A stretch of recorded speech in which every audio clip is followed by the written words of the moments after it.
Hello, my business moguls in training. It is so great to see you again.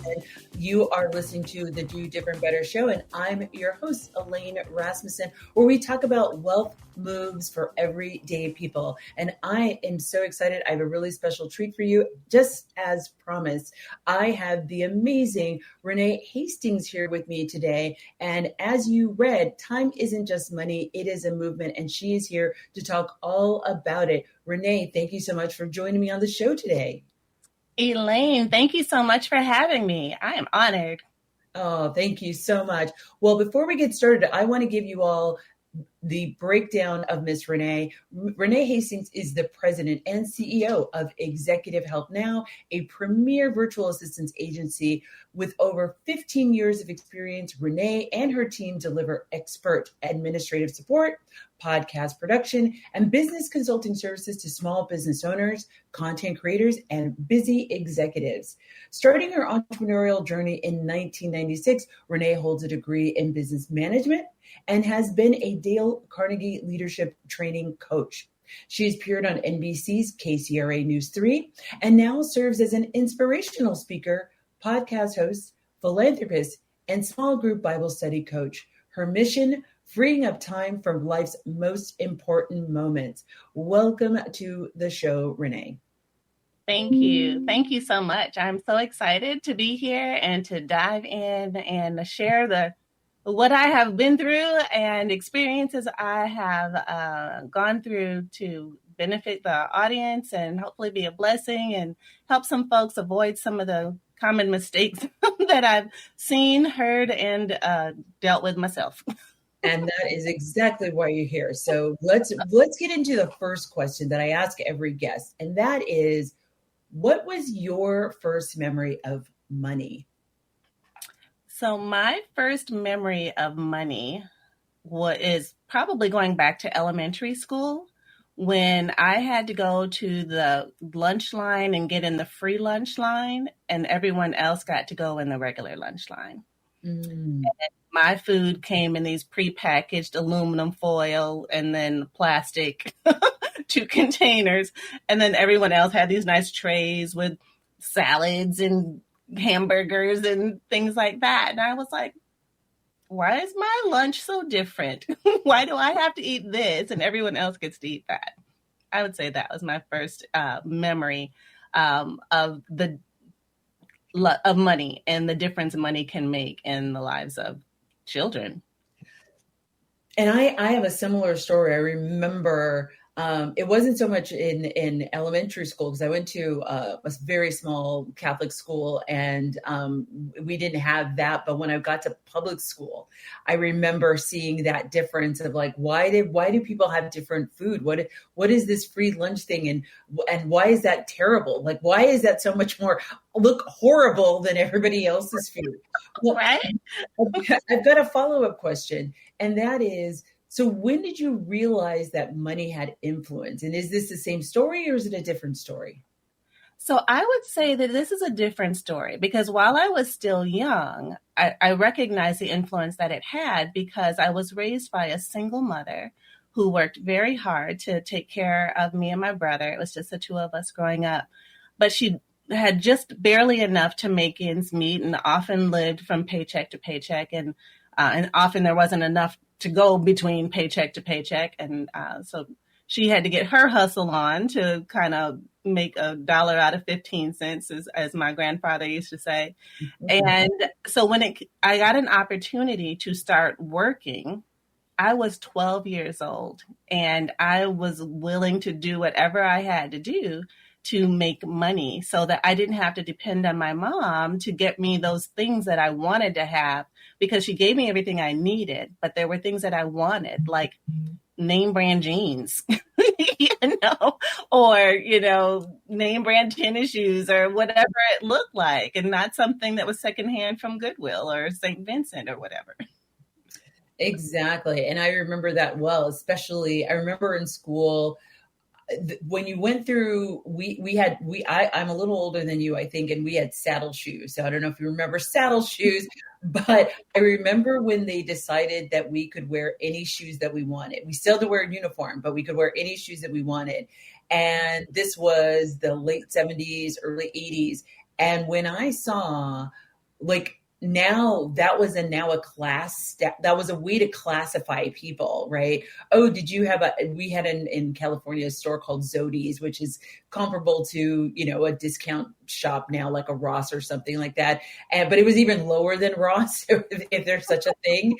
And I was like, people would be clowning you if you're like, those shoes came from Zodi's, or if you had Nikes, or if you had Doc Martens, or not Doc Martens, deck shoes were the Sperry topsiders. That was the big shoe at the time. Everybody was, did you have real topsiders or fake topsiders? That was the big thing. But that became this stratification of classifying people in our school, who ironically we'd been to school together for years at that point. And now all of a sudden there was this now levels of like, oh, now I know you actually are poor, right? Or you don't have the money to have the things that I have, and that just now becoming this classifier. So when you think about all of that, so how has all of those things maybe guided how you've been influenced in the decisions around money that you made, particularly when you were younger, maybe while you were in college, or as you began to think about your work career? Did it guide the decisions that you made? What was the influence that those early experiences had on your journey? Well, I would say that it was very influential. And the reason why I say that is because as I grew older, I didn't realize what a poverty mindset that had taken over and as just a part of my everyday life and everyday being. I thought I was just being fiscally responsible and being, managing my funds and being resourceful and that sort of thing. When in actuality, as later on in life and when that situation changed, it was actually a scarcity mentality that I grew up with as part of my inner core that I didn't realize had taken shape and taken hold and did mold my decisions and how I operated and how I viewed money and its relationship to me. And a part of that goes back to the fact too that I was also a teen mom, and I was a teen mom who ended up on welfare. So similar to my mom, who was a teen mom and she was on welfare, it was kind of a generational thing that I vowed that I was going to break. Well, it didn't happen. And when I graduated from high school at 16, I also had a 1-month-old son. Wow. So I had to immediately go straight to work to take care of him because I didn't want to be another statistic ending up on welfare, which was the statistic in health class that they told all of us girls. They said, of all the girls in this class, by the end of the year, at least one of you is going to be pregnant. And then I said, not me. Well, wow. Sure enough, it was me. And they said, and if that girl ends up pregnant, 90% of the time she's going to end up on welfare. And I said, okay, if it's going to be me, I'm not going to end up on welfare. And so because of my work experiences before, while I was even younger, from 12, 13, 14, 15 years old, I really was very good at doing administrative work from a very young age because of the City of Madison Summer Youth Employment Programs. Shout out to the City of Madison. and they gave me the foundation that I needed to actually start a work experience immediately out of high school at 16, where I could go and started working for the state of Wisconsin, Department of Transportation during the day, and Wisconsin Bell, which is no longer Wisconsin Bell, but anyways, at night, to make money so that I wouldn't have to end up on welfare and be another statistic. So I did that for an entire year. And don't you know, in that entire year, I missed my son's first words. I missed his first steps. I missed all of his firsts. I missed them because I was working from 7:30 in the morning until 10 o'clock at night, every single day for a year, every weekday for a year. And it just wasn't healthy, and I regretted it. I regretted it so much. And I was married by this time. And so I said to my son's father and husband, I was like, you're the man of the house. You're supposed to work, and I'm supposed to be home taking care of the kids. I had very traditional values. That's all right. That's all right. And so I said, you go get a job and I'm going to stay home. Well, needless to say, we still ended up on welfare and moving into Section 8 housing and living in a low income life. But it was because of these experiences that I learned quickly that I had to rely on whatever I could bring into the home. And that's what was going to have to be used to manage. And I had surrounded myself with a community of people who helped guide me because they recognized I was so young. I didn't really know what I was doing, and I needed a lot of guidance. Well, and people need a lot of guidance. And absolutely. And I still need guidance. But at this time, it was so critical because one of the things they explained to me was the importance of paying bills on time. And so because I now had my own apartment, I had my own family, I needed to understand how to budget money. And so they came over and they showed me, they asked for all my bills. I pulled them all out and we wrote them all down, made a list and basically made a budget of this is your income. These are your expenses. This is what's left. Elaine, what was left was $20. Listen, and you were lucky because I was in the negative. So I was like, whoa, I need to figure something out real quick. Right. But it was those $20 I got in ones from the bank, and I would put them in 10 envelopes, $2 each. And every day for 10 days between pay periods, I had $2 a day that I could have in my pocket. And it was so funny because I truly believed I was not broke because I had my $2 envelope. You're like, hey. And it was just those foundational behaviors and attitudes and mentality really, I think, paved the way for me to understand the importance of being responsible with money, especially when you have responsibilities. I mean, you have a whole family. You've got things to do. You can't just go out willy-nilly spending and buying things that are unnecessary and wasting money. And, that's just frivolous. And you're certainly going to be setting yourself up to fail and by not being responsible with money. Well, and that discipline, right? So what's responsible, for me in my mind, responsible is creating the budget. The discipline is executing on the budget, right? And saying, what is it that I got to do?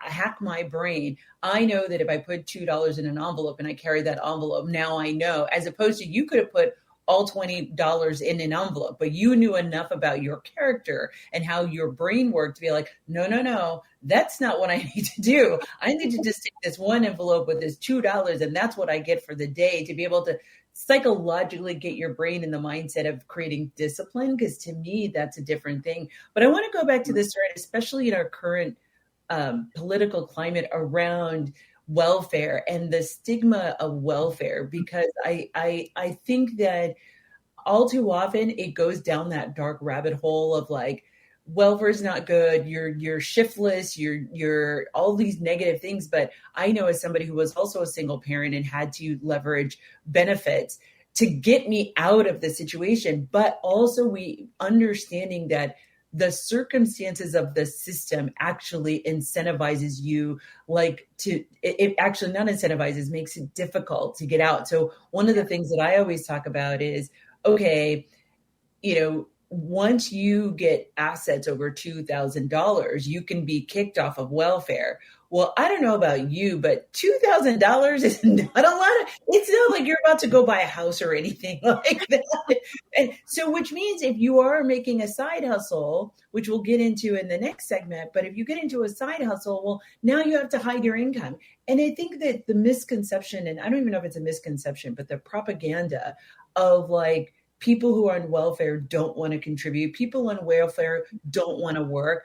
I think that there's always a few rotten apples. Are there people who that is their philosophy? Absolutely. But I think through your story and through my story, what would have happened to us had we not had that available? I don't know about you, but I know even with all of that, I ended up sleeping in my car for a period of time.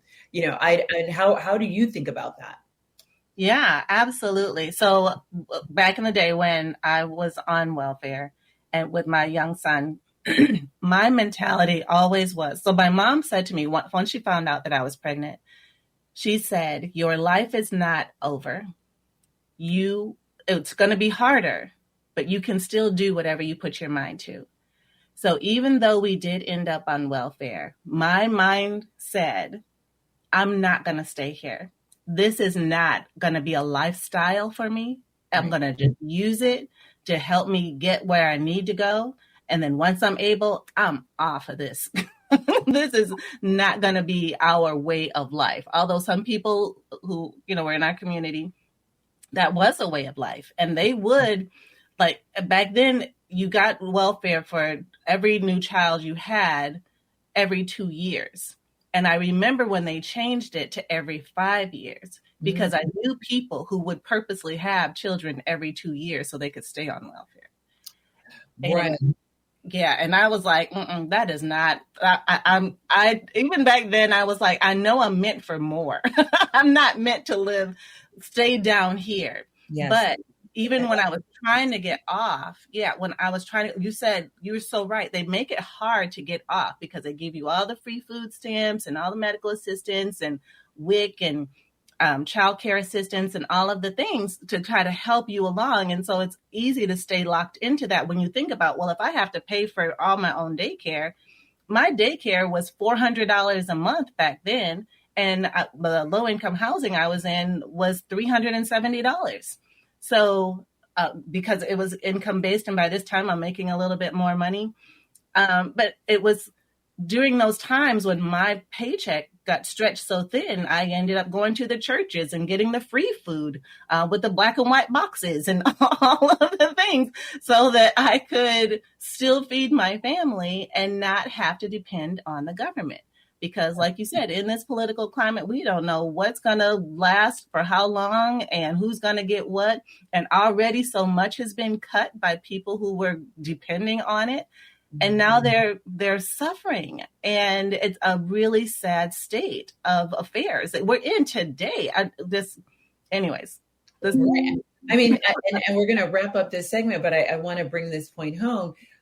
Like, let's just say I've had people, and I know in my life where my boss has said, I want to give you a raise. And I have to say, you can't give me a raise because that raise is not going to be enough for me to save to get an apartment. Because once I get that raise, I'm now going to be kicked out of the apartment that I'm in. So this is the trap that you become trapped in, because you're like, I want that raise. I want to get out of this apartment. But as soon as I do, and I report that, and now I don't qualify to this house, and I can't just move into a new house. You giving me $1 or $2 raise today, like, doesn't mean that I can go out and get a different apartment, right? Like, and so I think these are some of the workings that we've got to work through of like, what's the transition? What's the transition policy to be able to be like, okay, you can have this, you can have a raise for up to 12 months so that you can save money to now get off of Section 8 to move into an apartment you can afford. Because you're not necessarily making enough to get into the new apartment, but you're making too much to stay in the apartment that you have. But right. This is a really great conversation. We're going to like transition this into thinking about what is the cost of time. So I want my listeners to come back into segment 2, where we're going to be getting more great insights from Renee. You're listening to the Do Different Better Show. I am your host, Elaine Rasmussen. Catch us in the next segment where we're really going to be talking about how time is money, what you can do in your job, your life, whatever the case may be is, and really reimagining the link between time and money and leveraging time to get what you want.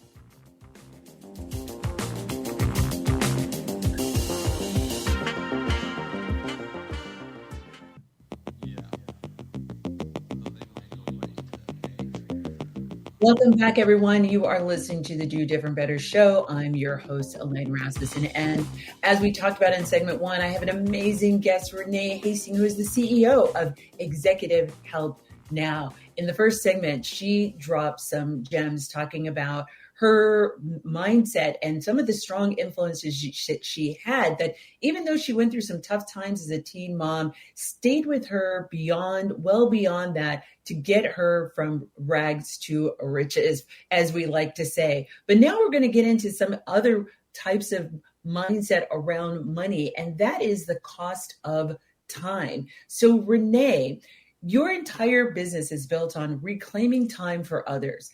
But how did you learn the cost of your own time? I would say that I learned the cost of my own time as I was working in corporate America. As I had mentioned before, I started working at a very early age and building my skills as an executive assistant over time, and eventually started supporting the C-suite of Fortune 100 and Fortune 500 companies. And when you are supporting executives on that level, there's definitely a skill set that is required in order to be able to manage that type of executive. But it was something that I absolutely loved to do and something that came very naturally for me.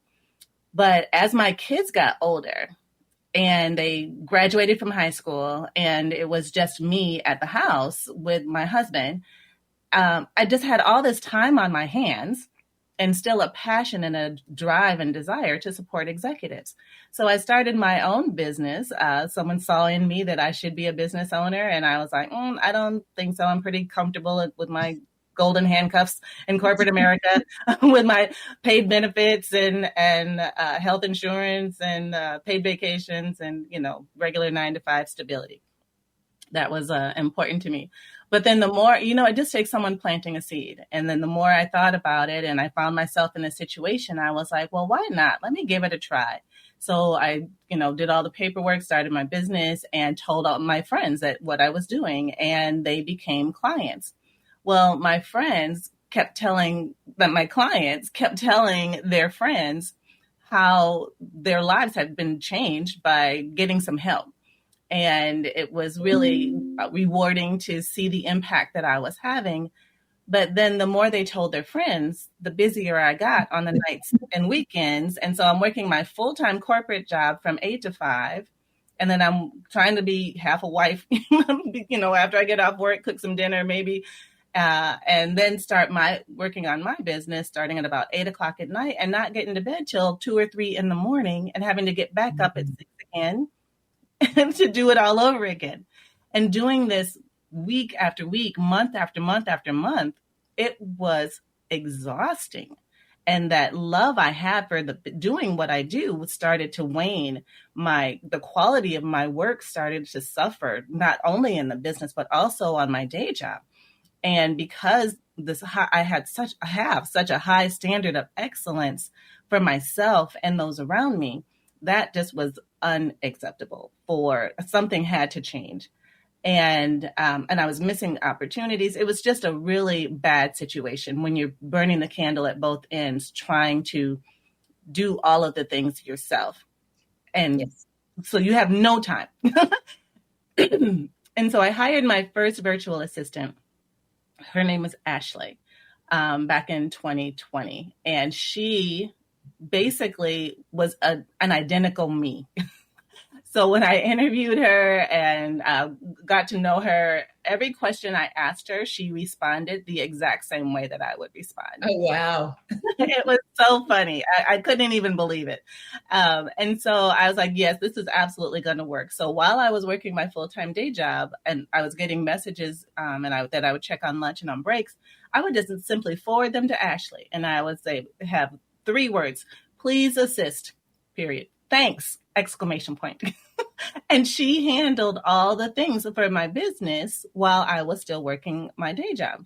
And so the time that got freed up for me in the evening was just a game changer. When I was able to get more rest, more sleep, I was able to be more recognize and create more space and capacity for doing the things that I should be doing to take care of myself. And so that's when I realized the value of time and reclaiming your time and the importance of recognizing how you're spending your time and the impact that it could be having not only on your business, but also on your physical health. And one of the things that I feel like people get caught up with, because I always tell, especially small business owners, whether they're having a side hustle or whether they're doing their business full time, is this notion of, I say to them, think of yourself. Sometimes it's hard when you come out of a worker mentality, you're always like, well, I can do all the things, right? I have to do all the things, because if I don't do it, then either it won't be done well, it won't be done at all, or it won't be done as good as I do it. And so what was the mindset shift that you had to say to yourself, like, there was a breaking point? What was the breaking point? Was there like something like a kid's practice that you missed? Like, what was that breaking point? Like, I had to break down my ego and say, I need help. Well, it was during that time when I was working that full-time job and my nighttime job, my business was taking just as much time as my corporate job. And my breaking point was when I got to work and I just could not even focus. I couldn't function. My capacity had been so diminished that I was just failing. And with how I was raised, failure is not an option. Anything less than the absolute best is not an option. And so that was a breaking point when I was like, things have got to change. I cannot have work with mistakes in it. I just cannot. Right.